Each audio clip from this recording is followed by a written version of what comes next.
বাড়িতে কেউ আছেন? থাক ভাই, ডাকতে হবে না, এর বড় লোক মানুষ, কিছু বুঝতে রে। চ। আরে তুই দাঁড়া তো, বাড়িতে কেউ আছেন? হ্যাঁ বলুন, কিছু বলছেন?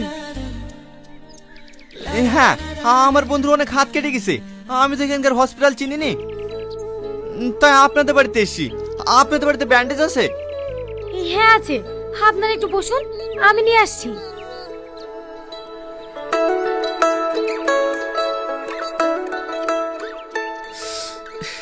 খুব জ্বলছে ভাই। ব্যান্ডেজ করলে সব ঠিক হয়ে যাবে, একটু সহ্য কর।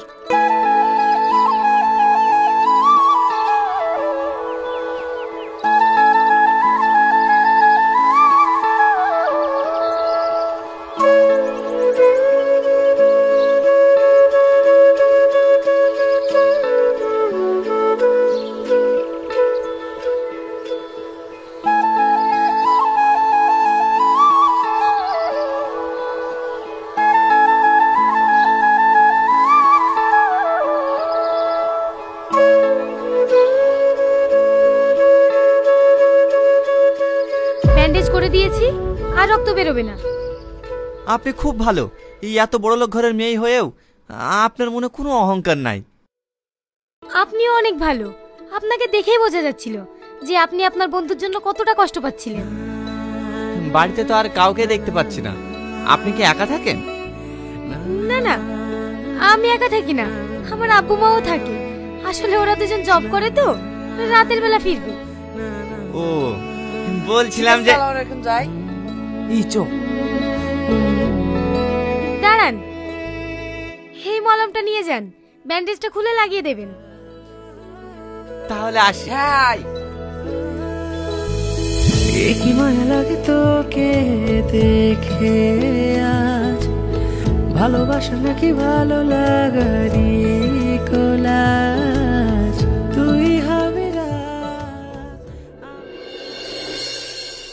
শালা একটা অজানে বাড়িতে ব্যান্ডেজ চেতে গিয়ে তুই পাত পেতে বস পড়েছিলি। আমি যে না একটু থাকতে তুই আসতি কিনি, তোর ব্যাপারটা কি রে? সেরকম কিছু না ভাই, মেয়েটার ব্যবহার এত সুন্দর না, মেয়েটাকে আমার খুব ভালো লেগে গেছে। কি বললি? ভালো লেগেছে? এই কথা যদি তোর বাপ জানতে পারে না, তাহলে আমাদেরকে পোস্টমর্টম করে এই ব্যান্ডেজ জড়িয়ে বাড়ি পাঠিয়ে দেবে। চ বিল্ডিং এ চ।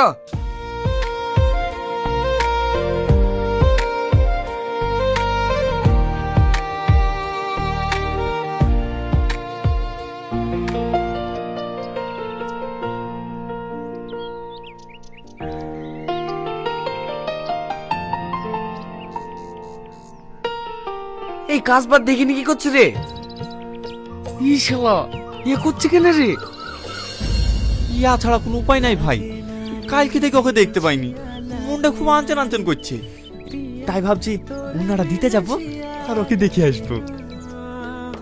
তুই যা লাগিসি মনে হয় সত্যি সত্যি আমাদেরকে প্যাকেট করে বাড়ি পাঠাবে। আরে কিচ্ছু হবে না, তুই যা তো। আর যদি কেউ জিজ্ঞাসা করে টনি কোথায় গেছে, বলবি বাথরুমে গেছে। যেমন তাই করগা, ঠেলায় পড়লে বুঝতে পারবি।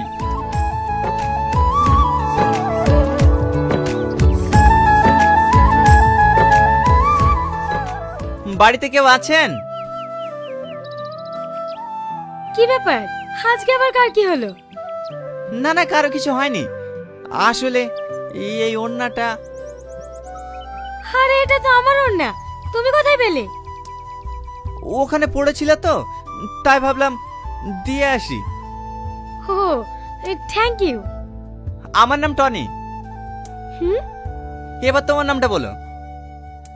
কেন? বাহ, অদ্ভুত নাম তো তোমার। মানে? এই যে বললে তোমার নাম কেন। পাগল আপনি, কারো নাম কি কেন হতে পারে? আমার নাম সালমা। এই টনি আয়, কাজ করতে হবে। আমাকে ডাকছে, আমি এখন আসি। হ্যাঁ।